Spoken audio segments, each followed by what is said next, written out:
21-22 सीटों से देश चला रहे हैं। हाँ। तो वो तो 400 पार कह रहे थे।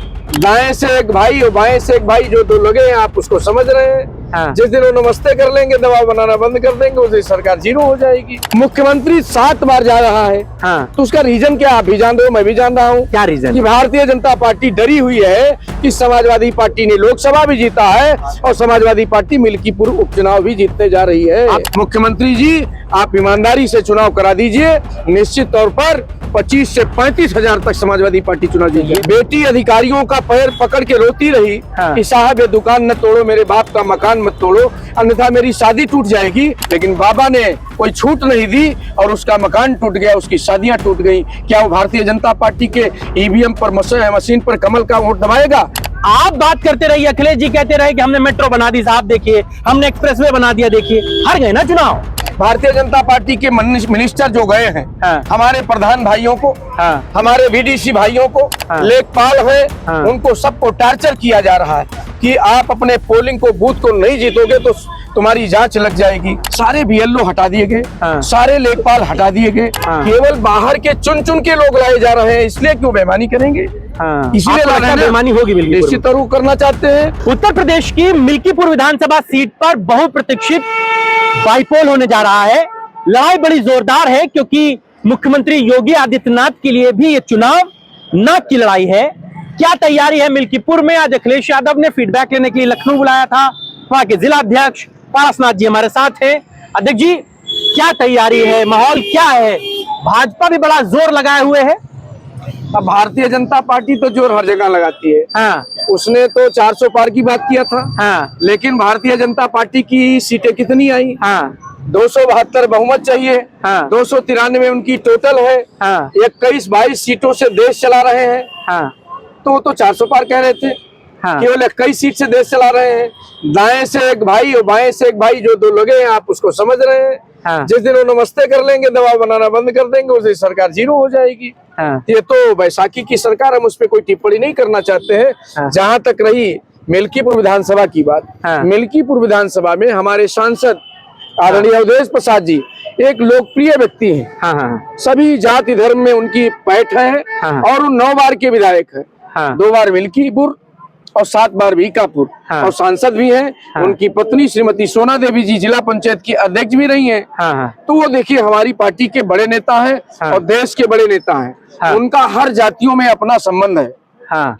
हर जातियों में अपना संबंध है, चाहे जिस जाति वर्ग का आदमी हो, सबसे प्यार से मिलते हैं, सबका काम करते हैं। हाँ। हजारों नहीं, कई क्या हजार माहौल क्या देख रहे हैं आप? अजीत प्रसाद जी का क्या फिजा देख रहे हैं आप वहाँ पर? फिजा तो बहुत हाँ। अच्छी है। सभी जात धर्म के लोग वोट दे रहे हैं। हाँ। अजीत प्रसाद अच्छे वोटों से चुनाव जीतते जा रहे हैं। हाँ। बहुत भारी मतों से चुनाव जीतेंगे।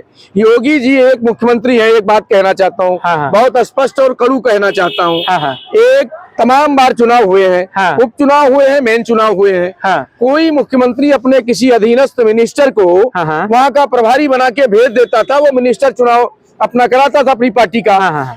कौन ऐसा कारण है कि योगी जी 7 बार जा चुके हैं? हाँ। 3 ब्लॉक हैं हमारे।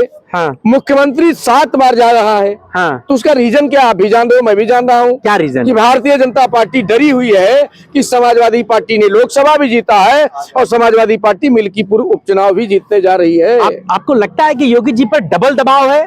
खुद जीतना भी है और दिल्ली वाला इंजन, जो अखिलेश जी कहते हैं दिल्ली वाला इंजन टकरा रहा है, अगर ये नहीं जीते तो इनकी भी कुर्सी हिल जाएगी। अब उनकी पार्टी का इंटरनल मामला है। हाँ। वो हिलेंगे कि वो कूदेंगे, वो हारेंगे कि जीतेंगे, वो जाने। हाँ। लेकिन हम जीते थे और जीतेंगे। लेकिन जो बाईपोल हुए अभी 9 सीटों के, जी। 2 ही सीट आप लोग जीत पाए जी। तो ऐसे में कैसे जीतेंगे मिल्कीपुर? एक बात ये बता दीजिए। हाँ। तमाम विधानसभाओं में जो हमारी चुनाव हुए हैं, हाँ। उसमें जिन जो वोटर बाहर थे, हाँ। उनकी पर्चियां बनवा के हाँ। वोट डाल लिए उनके प्रिजाइडिंग लोग। हाँ। वोट डाल लिए उनके कर्मचारी। हाँ। हमारे बूथ एजेंटों को 100 मीटर दूर बैठा दिया गया। हाँ। उनके बूथ एजेंटों को अंदर रहने दिया गया। हाँ। वो पहचान के बता रहे थे कि ये वोट मेरा है, हाँ। इसको डालने दो। हाँ। और जो वोट समाजवादी पार्टी था उस वोट को वापस कर रहे थे। हाँ। हम दावे के साथ कहते हैं ईमानदारी से चुनाव हो जाए।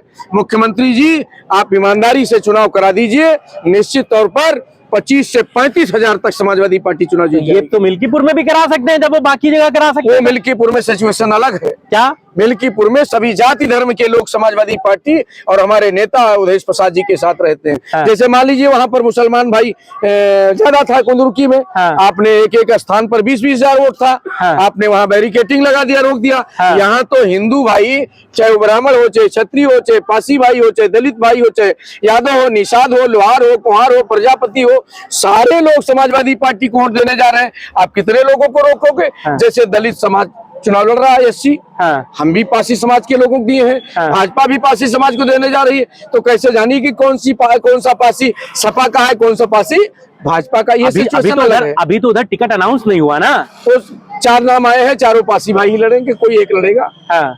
और हमारा भाजपा भी एससी लड़ाएगी आप? हाँ, अरे भाई 80 सीट है, तो 80 ही लड़ाना पड़ेगा। हाँ। और हमारे पुराने वाले पे हमारे नेता उदेश प्रसाद जी सर्व समाज के नेता होने के बाद भी हाँ। आज भी इस देश में पासी का उनसे बड़ा कोई नेता नहीं। अच्छा ये बताइए, अवधेश प्रसाद ने जो मिल्कीपुर के बाद जो अयोध्या में कर गुजरे, वो जो सांसद ही जीत गए जी, भाजपा के लिए दिल पे चोट लग गई कि वो राम मंदिर जिसकी चारों तरफ घूम के भाजपा पूरे देश में चुनाव लड़ती थी, वहां से वो चुनाव हार गई और उस जनरल सीट पर एक एससी सांसद चुनाव जीत गया।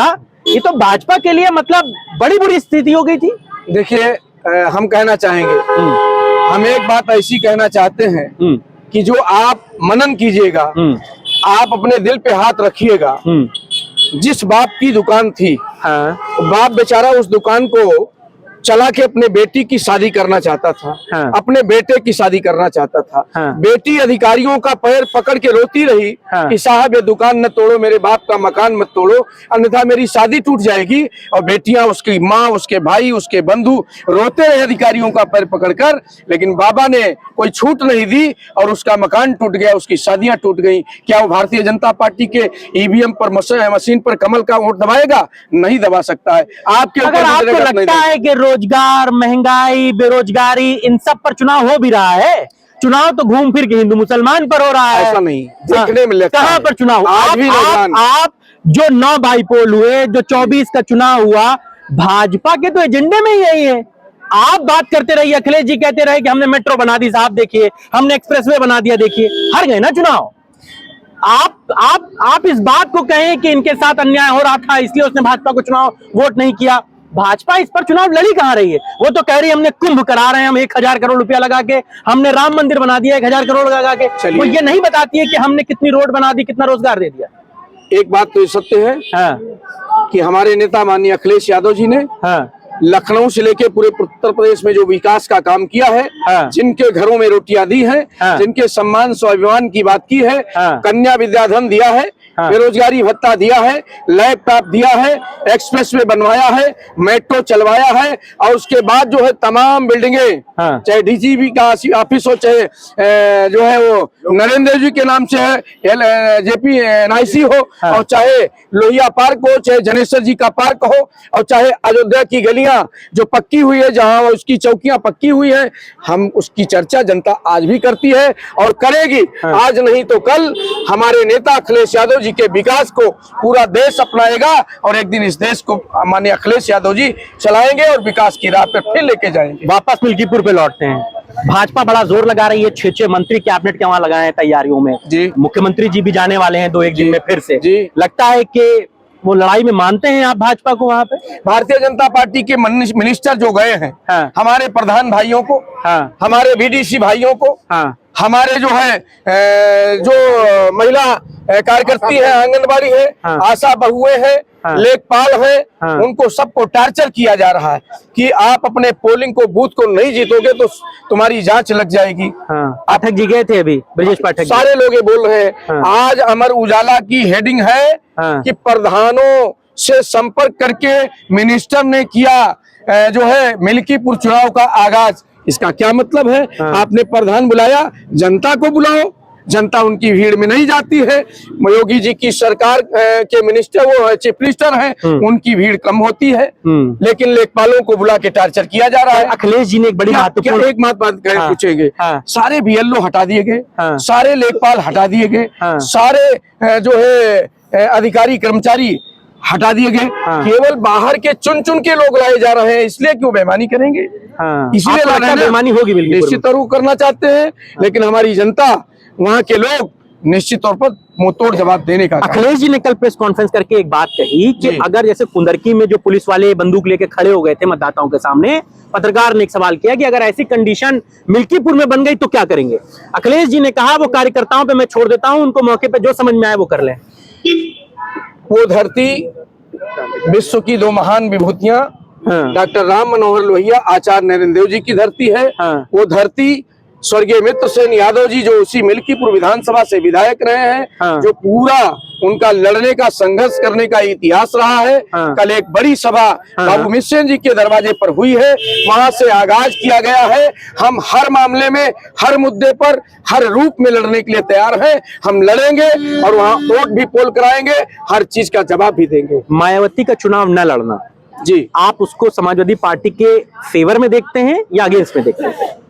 देखिए, हम जहां तक मायावती जी बहन जी हैं, नेता हैं, उनका सम्मान करते हैं, हमारे नेता भी सम्मान करते हैं। और जहां तक एससी समाज के लोगों का मामला है, आप देख लीजिए, जितना समाजवादी पार्टी एससी समाज के लोगों को विधायक सांसद बनाती है, कोई नहीं बनाता है। आप बता दो, उत्तर प्रदेश में वर्मा समाज के लोगों को पूरे देश में सबने बनाया, सबसे ज्यादा मेरा सवाल ये है कि एससी समाज को हमने बनाया। ठीक है, आपने बनाया, बहुत अच्छी बात है। मैं ये कह रहा हूं, अगर बहन जी चुनाव नहीं लड़ रही हैं तो आपको लगता है कि दलित मतदाता 100% आपकी तरफ मूव होगा या फिर उसके पास भाजपा का भी ऑप्शन है? दलित मतदाता और गरीब लोग कह रहे हैं, इन्होंने सिलेंडर दिया, सिलेंडर खाली है, वापस करना चाहते हैं। ये कह रहे थे कि हम गरीबों को अमीर बनाएंगे, खाली सिलेंडर महिलाएं वापस करने गई थी, लोग ले नहीं रहे हैं। तो गरीब लोग थे, वो कह रहे हैं कि बहन जी की लड़ाई समाजवादी पार्टी लड़ रही है। जो मुद्दा बहन जी का था, आज आदरणीय अखिलेश यादव जी ने उस मुद्दे को ललकार कर उठाया है। वो गरीबों की बात करते हैं, वो पीडीए की बात करते हैं, इसलिए वो भी मतदाता सब समाजवादी पार्टी के साथ जा रहे हैं। चंद्रशेखर रावण चुनाव लड़ने आ रहे हैं, उनको लगता है कि बहन जी की तरफ से जो दलित छूट रहा है उसे हम हाईजैक कर लें, प्रत्याशी उतार रहे हैं। तो लोकसभा के भी चुनाव में था, जीत गए ना नगीना, वो एक सीट जीत गए ना। हाँ। हम देश की तीसरी पार्टी बने हैं। हाँ। इसलिए दलित समाज के लोग कह रहे हैं, भारतीय जनता पार्टी से केवल समाजवादी पार्टी लड़ रही है, इसलिए इनकी मदद करना, इनको आदेश, इनको सम्मान करना। आपको लगता है मिल्कीपुर के चुनाव को लेकर के जो माहौल बनाया जा रहा है वो 27 के लिए एक बड़ा रोड मैप तैयार कर रहा है? योगी जी पर भी जितना प्रेशर है उतना ही अखिलेश जी पर भी है। उनको भी ये बात साबित करनी है कि अयोध्या के लोगों ने उन्हें दिल से वोट किया, यूं ही उन्हें वोट नहीं मिल गया। हम मिल्कीपुर जीत के हम योगी जी को कहेंगे कि 27 में हमारे नेता अखिलेश जी आ रहे हैं। चलिए, बहुत शुक्रिया। जिला अध्यक्ष जी हमारे साथ थे और वो साफ तौर से कहते हैं कि तैयारी पूरी है और मिल्कीपुर में समाजवादी पार्टी चुनाव जीतने जा रही है। 5 तारीख को पोलिंग होगी, 8 को नतीजे आएंगे। जिला अध्यक्ष जी भी यहीं रहेंगे, दोबारा फिर उनसे मिलेंगे। जीते तो फिर गले लगाएंगे, हारे तो फिर उनसे पूछेंगे वजह क्या रही, वो बताएंगे। लेकिन ईवीएम को इस बार हम लोग गुनहगार नहीं मानेंगे। आज की चर्चा में बस इतना ही। नमस्कार।